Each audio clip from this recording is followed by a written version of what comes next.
Y bueno, entramos a la segunda unidad de esta asignatura y vas a ampliar tu bagaje porque vamos a desarrollar los fundamentos y principios ideológicos de la sostenibilidad. De esta manera, además de conocer la normatividad o los estándares y criterios internacionales, también vas a tener la capacidad para entenderlos. Empezamos con una reflexión acerca de la problemática ambiental urbana. Bueno, y también la del entorno alrededor de lo urbano, que también nos compete como arquitectos. La finalidad de esta sesión no es únicamente hacer un mea culpa o lamentos, sino que em, también sea un punto de partida para motivarte en las investigaciones que estás desarrollando o las que posteriormente vas a hacer, o por qué no, en tu ejercicio profesional relacionarlo con otros campos que también son parte de nuestra especialidad. A ver, vamos entonces. El agua potable. El agua potable es un tema de preocupación que empezó ya desde el siglo pasado y que se está intensificando, ya es de preocupación de varias naciones. Es un tema que nos preocupa. En un escenario pesimista, se dice que en el 2050 muchas personas van a tener problemas de abastecimiento de agua. Y es más, fíjate en esa imagen, en ese mapamundi, actualmente ya existen personas con problemas y dificultades de acceso al agua potable y se van incrementando. Fíjate, del el planeta, el 70% o más del 70% es agua. De ese 70%, más del 90% corresponde al agua de los mares y solamente un 3% es agua dulce, entre el agua que está en los ríos, los afluentes, los glaciares, la nieve, y solamente el 1% es agua que se encuentra disponible y que es de fácil acceso para consumo humanos. ¿Qué te parece? Solamente el 1%. En ese mapa de distribución del agua, podríamos decir que con ese recurso que tenemos se podría repartir equitativamente para todas las personas. Sin embargo, hay lugares donde tienen mayor cobertura de agua potable, como los que se encuentran en Turquesa. Curiosamente, en nuestro territorio, mira en todo Sudamérica, que más del 85% de la población tiene acceso al agua potable. El nuestro en Sudamérica no se encuentra al mismo nivel. Y es que hay muchas personas que tienen dificultad para el agua potable, para acceder al agua potable, que incluso la tienen que comprar o que carecen de ella o que la consiguen en condiciones deplorables. Agua en condiciones deplorables produce enfermedades, enfermedades por bacterias. Según la OMS, muchas personas fallecen diariamente por problemas relacionados al consumo de agua no tratada. Y hay otros países que están en peores condiciones.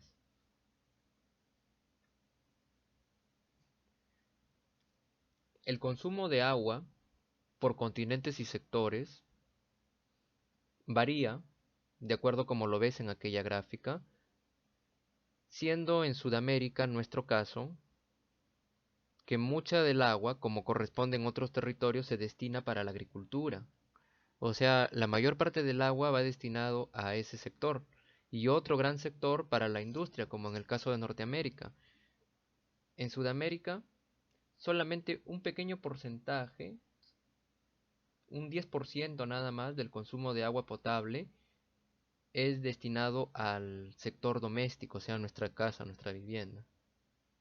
Es un problema que nos preocupa.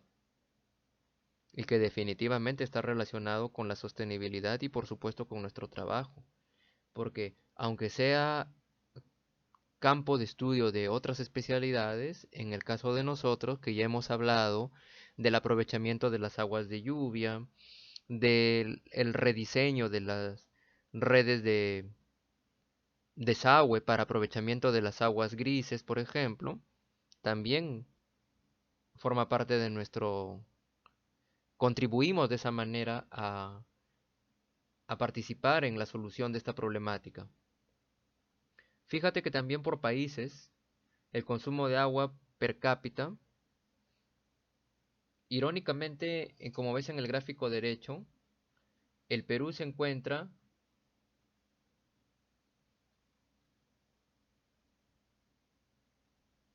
entre estos 12 países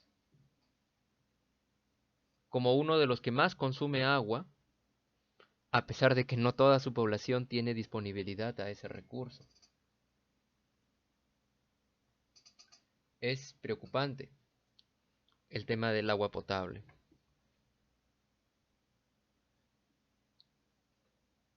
Acá en Trujillo, únicamente, existe una empresa que es la que se dedica al abastecimiento, el tratamiento y la distribución del agua potable, que es Sedalip.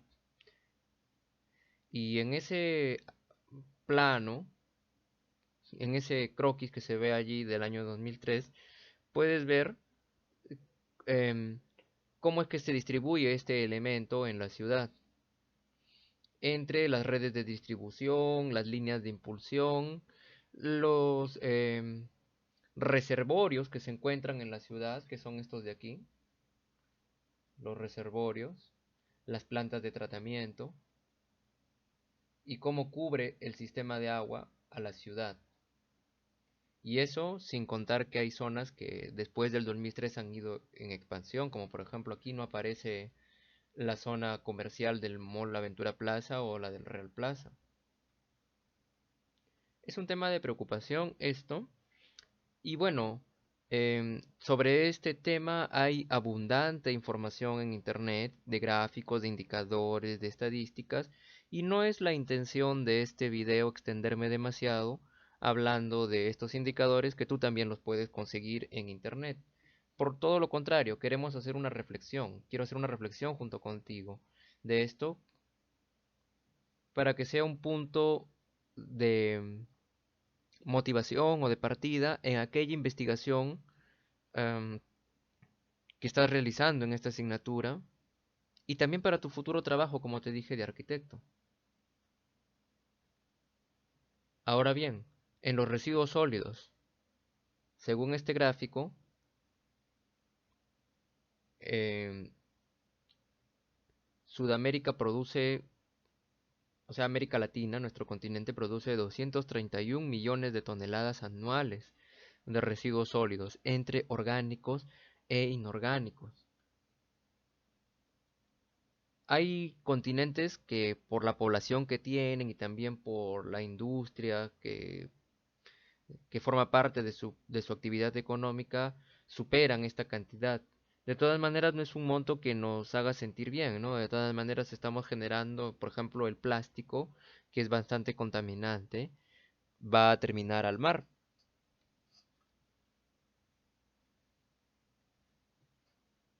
Todo lo contrario, los países de Europa son los países que destacan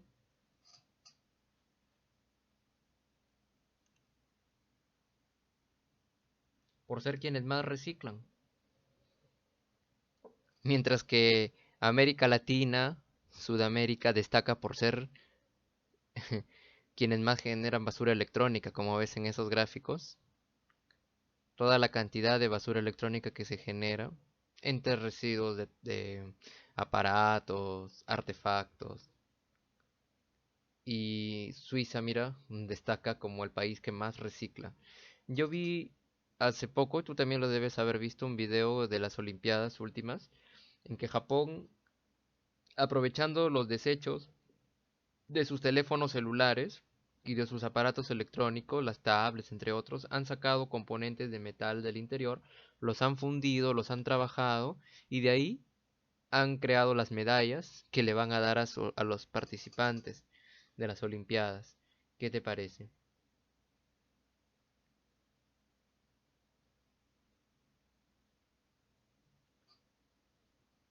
Dentro de los residuos sólidos también se encuentran, y muy importante, los residuos de construcción y desmonte. En un estudio realizado por el SEGAT en el año 2013, identificaron en Trujillo 37 puntos en los cuales se acumulan residuos de construcción y desmonte, que son un tipo de residuos correspondientes a los desechos de demolición y de construcción de obras, pues para el sector inmobiliario. Todo lo que es desmonte, cascajo, restos de ladrillo, cemento, mayólica, todo eso se tira y se convierte en este tipo de residuo sólido. Según el estudio, dentro de estos residuos también se encuentran residuos peligrosos, inflamables, punzocortantes, tóxicos, dentro de los residuos de construcción, a la vez que la mayor parte se compone de residuos minerales, mientras que una pequeña parte está entre madera y otros residuos no peligrosos.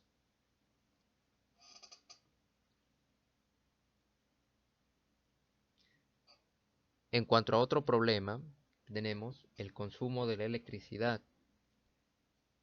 Además del gran problema del agua potable y de la generación de residuos que se producen en el planeta, también tenemos este asunto. Hoy en día la electricidad nos permite vivir bien porque tenemos la tecnología, tenemos gracias a ella, podemos aprovechar la tecnología. Hoy en día pasamos más tiempo en nuestras casas y todo se ha digitalizado. ¿Recuerdas que en historia te dije que estábamos ya viviendo lo que se considera la cuarta revolución, la era de la informática y la digitalización? El que menos de nosotros tiene un teléfono portátil. Ahora, esto, por supuesto, consume electricidad. Si el diseño de la ciudad o el diseño del edificio no ha sido pensado adecuadamente, esta electricidad va a producir un consumo energético excesivo.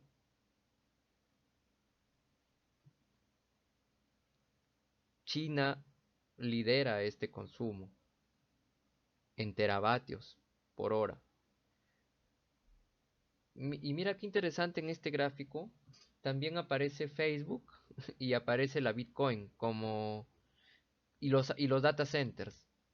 No solamente los países, sino que en este gráfico también considera la Bitcoin y las redes sociales como un generador de consumo anual de electricidad. Y es que para poder utilizar el Bitcoin, que nos permite realizar las compras en línea, online, se utiliza bastante energía porque hay que estar en conexión, hay que utilizar el aparato del ordenador. Y bueno, tú dirás, pero es solamente una persona que hace una transacción, pero multiplícalo por todo el mundo. Incluso genera más que algunos países que se encuentran debajo del Bitcoin. Y Facebook, aunque no lo creas, también contribuye a este consumo anual de electricidad. Y cuando hablamos de América Latina, Perú se encuentra en el lugar número 13 de consumo de gigawatts por hora, casi 40.000 gigawatts por hora, siendo un consumo de habitante de más de 1 kilowatt por hora, aproximadamente, ¿no? Porque son datos estadísticos que están estandarizados de esa manera. Nos llama la atención Venezuela en el cuarto puesto, Chile en el primer puesto. Yo te conté el caso de Venezuela, de Maracaibo, donde cuando estalló el boom de la arquitectura moderna y Maracaibo se modernizó, valga la redundancia, así como también sucedió con Lima y otras partes del Perú en la década del 60, muchas obras de concreto armado se desarrollaron en esa gran ciudad. Es amplia, es casi del mismo tamaño que Lima, pero se olvidaron o no lo tomaron en cuenta o lo descuidaron o no le dieron la importancia de vida del tema de la ventilación. Esos edificios de concreto son tan grandes que evidencian desarrollo en la ciudad, pero cada poblador de Maracaibo tiene que tener un aire acondicionado, porque si no fuese por el aire acondicionado, por las condiciones del clima, de la ubicación geográfica, las características climáticas, el calor y la sensación térmica que hay en ese lugar, sería insoportable el calor.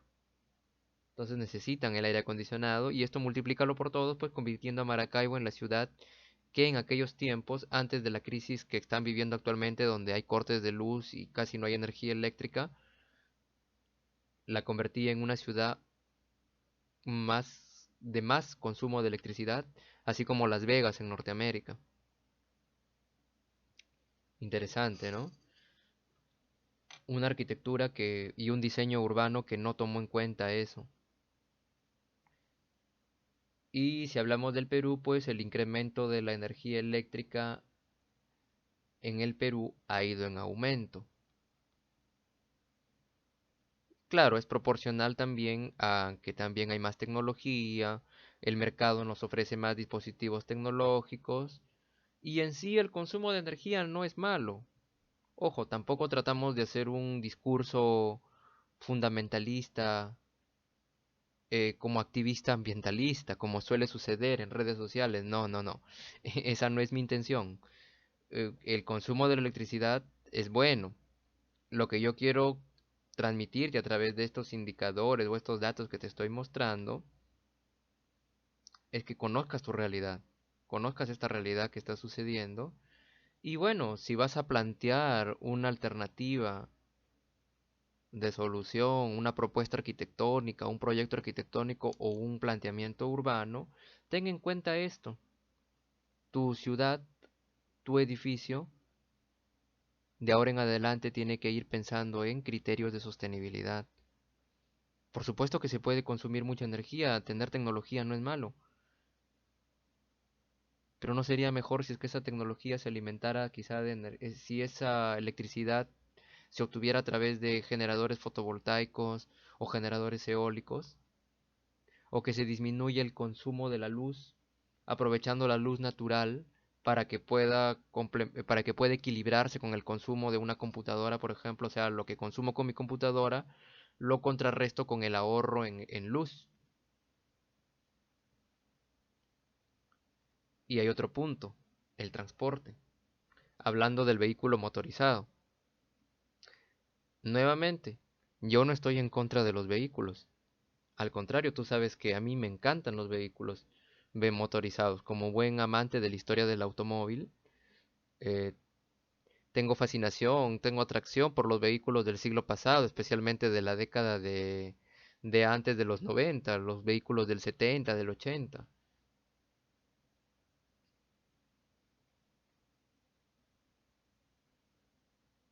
Pero hablamos de el vehículo como generador de huella de carbono, el vehículo como contribuyente al calentamiento global o a este efecto que vamos a ver más adelante que se llama isla de calor, al vehículo motorizado masivo que se opone a la sostenibilidad. Fíjate, Estados Unidos y Japón, quizá por lo extenso de su territorio y por la cantidad de personas que hay, aunque Japón es pequeño, ¿no? Japón es pequeño comparado con nuestro territorio en cuanto a extensión de superficie, sin embargo está en el segundo puesto de índice de motorización, o sea, quienes tienen más automóviles. El Perú también aparece en esa lista, debajo de Latinoamérica. Y en contraparte, mira el de la derecha, los automóviles eléctricos entre las motocicletas y los automóviles que están ya en el mercado, están incrementando, aumentando en porcentaje del parque automotor.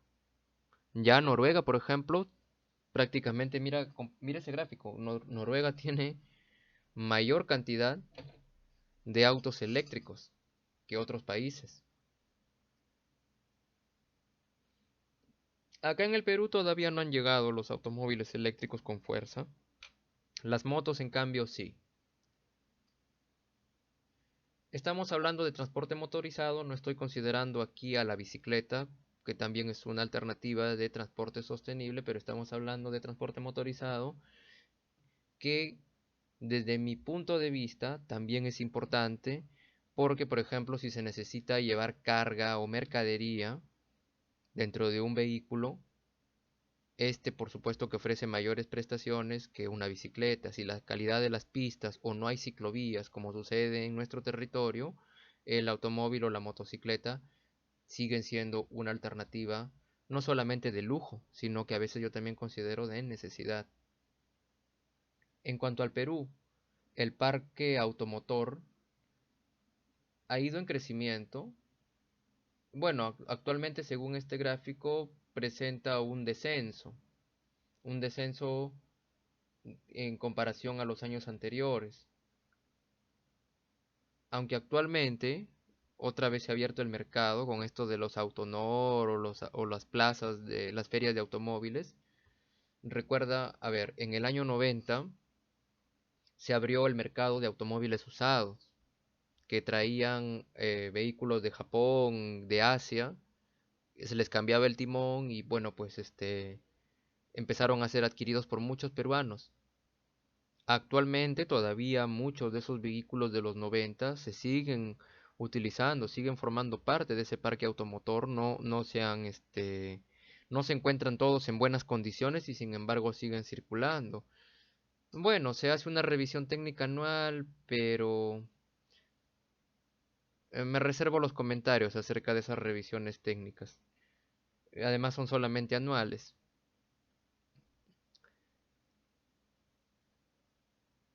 Y fíjate en el gráfico derecho. Al año 2015 La Libertad, o sea, donde estamos nosotros, ocupa el segundo puesto en parque vehicular, solamente por debajo de Lima. Y eso lo hemos podido comprobar nosotros saliendo aquí cuando tú sales, o yo que también tengo un carro, salimos y manejo por allí y veo pues hay demasiados vehículos en todas partes. Prácticamente la, el parque automotor que ves en este gráfico en Lima y Callao que ha ido en aumento hasta el 2017, Trujillo también ya lo está alcanzando.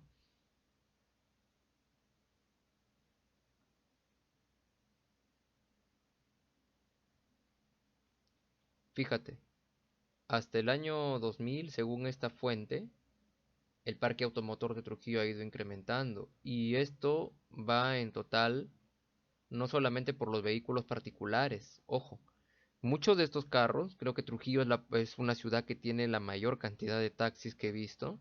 Muchos de estos vehículos se adquieren con esa finalidad, para funcionar como taxis o como micros o el transporte en la combi, que es ese transporte pues entre el bus y el taxi, un punto intermedio, esos vehículos pequeños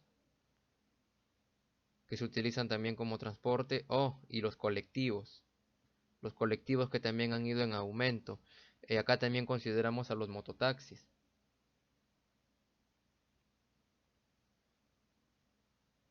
Fíjate, aumento de vehículos, una ciudad pequeña, tenemos áreas de congestión, según este Atlas Ambiental de Trujillo del año 2003, puntos de congestión, y ahora que Trujillo ha crecido y que el parque automotor ha aumentado, más puntos de congestión. Prácticamente la hora punta es todo el día aquí en Trujillo. Pero bueno, tú debes conocer el trabajo del arquitecto Simone Censi, que quizá lo sigues en redes sociales, donde habla acerca pues de esto, ¿no? Y las ventajas que tiene el transporte sostenible como la bicicleta frente al vehículo. Y por supuesto que sí, es una alternativa en la que ambos estamos de acuerdo, pero si a ver, tomando también una posición que considera la necesidad del vehículo, quizá habría que trabajar íntegramente, pues, ¿no? Con am, otros profesionales también del área, no solamente urbanistas como lo es él, o arquitectos, también gestores, las autoridades. Es un tema complejo, el tema del transporte. pero tenlo presente también, em, por ejemplo, en el diseño sostenible de tus edificaciones, ahora que estás viendo que hay llegada de las motos eléctricas, por ejemplo, podrías considerar estaciones de carga para estos vehículos, de tal manera que dentro del estacionamiento también se pueda considerar el aparcamiento de estos vehículos. ¿Qué te parece? Eh, en una habilitación urbana nueva, siempre me pregunté por qué el tamaño de las pistas son siempre tan al límite. El reglamento lo pone tan pequeño y las vías también son ajustadas a ese tamaño. ¿No crees que debería considerarse también espacios para parqueo público? Quizá así, de alguna forma nosotros, desde nuestro campo, que trabaja el espacio, la infraestructura y el diseño arquitectónico, contribuiríamos a esto, mientras que por supuesto también se van desarrollando ciclovías, por supuesto que tienen que estar en buen estado y correctamente diseñadas, no como las que se trataron de meter a la fuerza últimamente en este año, estas ciclovías incómodas, que más que todo me parece que se hicieron por cumplir. ¿Has visto las ciclovías que se han puesto por la ciudad de Trujillo actualmente, ¿no? Eso que se han pintado en las avenidas y que muchas veces dificultan el tránsito, ¿no? Porque ni siquiera los mismos ciclistas quieren pasar por ahí porque es peligroso, sobre todo en una hora punta. No, deberían haber leyes más exigentes, por supuesto, pero también debería haber un diseño de las vías que toma en cuenta también al vehículo y al peatón, porque, como te repito, tanto las bicicletas como los peatones, el igual a los vehículos, son parte del sistema de transporte. Ah, y entramos a las áreas verdes.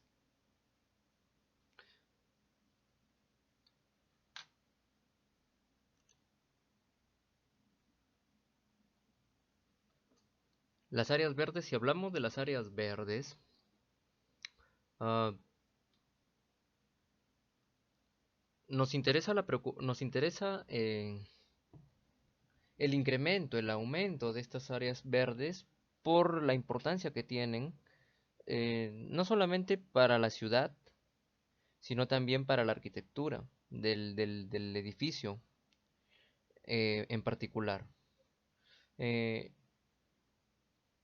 por un lado tenemos una situación pues de que está el tema de la deforestación y la tala de árboles y el cultivo del aceite de palma, entre otras actividades pues que contribuyen a la disminución de estas áreas verdes, pero por otro lado, como en este gráfico, por ejemplo, en los últimos 20 años, para sorpresa de la NASA que ha hecho este estudio, ha aumentado la cantidad de superficies verdes dentro de las regiones, en las ciudades, incrementándose con estos países, por ejemplo, que se encuentran allí en la lista. Entonces, que mientras que por un lado, pues es cierto que está sucediendo este tema a escala global, por otro lado, el punto de la ciudad, en cuanto a entre lo urbano, lo metropolitano, estas áreas verdes van aumentando. Para el caso de los parques, una de mis estudiantes en el año 2018 realizó este estudio mediante el método del mapeo, que tú también lo conoces, el método del mapeo de los parques que se encuentran en Trujillo, encontrando que pues hay más de 300 espacios verdes.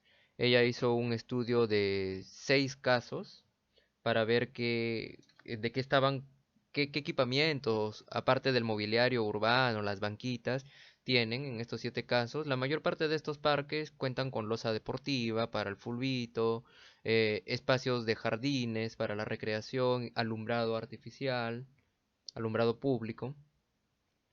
Y de acuerdo al mapeo que hizo, los ubicó de esta manera, tomando en cuenta este croquis de Trujillo, viendo pues que la ciudad la parte metropolitana, el corazón de la ciudad de Trujillo, se encuentra cubierta o, o abastecida por parques. Los parques cubren la demanda de recreación, aunque no necesariamente todos estos parques significan áreas verdes, porque mientras que algunos de las zonas, las zonas, pues, llamémosle, con mayor atención o dentro de las urbanizaciones que se encuentran en el centro y cerca de la periferia, como por ejemplo Miraflores, este, California, El Golf, San Andrés, entre otras. Sus parques se encuentran en mejor estado de conservación, tienen más presencia de áreas verdes, mientras que en la periferia, a medida que nos alejamos de Trujillo y entramos hacia los otros distritos que lo colindan, que lo rodean, vemos que hay espacios destinados a parque, pero que actualmente funcionan como terrenos seriazos. Sin embargo, en su estudio, pues en este plano, que no está completo porque no muestra las demás zonas de Trujillo, provincia y de la región, se ve pues que sí hay una cobertura de parques. Parques tienen su importancia por, como dijimos antes, pues las superficies verdes. Estas superficies verdes son importantes porque dentro de una ciudad, mayor presencia de superficies verdes evita este efecto llamado isla de calor urbana. La isla de calor es un ¿cómo le llamamos? La isla de calor es una situación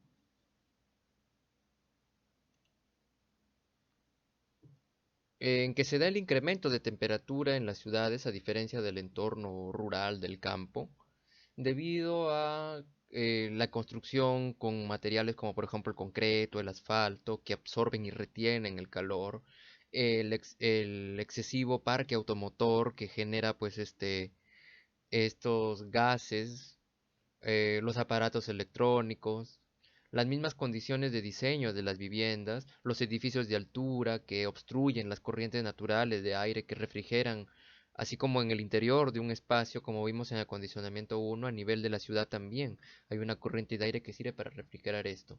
Entonces todos estos componentes hacen que aumente la temperatura de 4 grados centígrados, incluso llegando hasta 10 grados centígrados en las ciudades, volviendo al ejemplo que te conté de Maracaibo y no yendo muy lejos también en Lima, cuando llega la temporada de verano, la temporada calurosa, el calor es insoportable. Mientras que en la primera, pues que está en una zona tropical, el calor es insoportable, calor húmedo por estar cerca de la Amazonía y recibir las corrientes cálidas del Atlántico, del mar, del océano Atlántico. em, Aunque literalmente se puede freír un huevo en la acera, en la ciudad de Lima, que se encuentra al otro extremo, al Océano Pacífico, también es un desierto y en las temporadas de calor la temperatura se incrementa y la sensación térmica mucho más, haciéndolo insoportable y por supuesto la calidad de vida también, ¿no? Entonces estas áreas verdes favorecen a disminuir el efecto de isla de calor tanto en los edificios a través de los techos verdes, los jardines verticales, como a través de estos parques. De ahí la importancia de los parques, pero que realmente se encuentren arborizados. Y para finalizar, así como hemos visto el tema del agua, de los residuos, del consumo energético, del transporte, de las áreas verdes, o bueno, el tema de las islas de calor, también nos encontramos ante una situación llamada edificio enfermo, porque la edificación también puede enfermar a su ocupante. Y no estamos hablando de un tema energético esotérico, sino estamos hablando de una situación como conversamos en acondicionamiento ambiental, de que por la inadecuada ventilación, el humo del tabaco para personas que todavía practican este hábito de fumar, los materiales como los revestimientos, los formaldehídos, los alcoholes, las sustancias que desprenden los esmaltes, l- eh, la radiación electromagnética emitida por los ordenadores, los aparatos tecnológicos, los BTMs, todo esto, si es que el diseño es inadecuado, no tiene estas condiciones de ventilación, de iluminación natural, y hay problemas de mantenimiento, limpieza, no hay control ambiental, el edificio es antiguo y no ha recibido el tratamiento, bueno, va a generar a la larga problemas en las personas, enfermedades. Y esto también forma parte del bienestar, lo conversamos en acondicionamiento 1.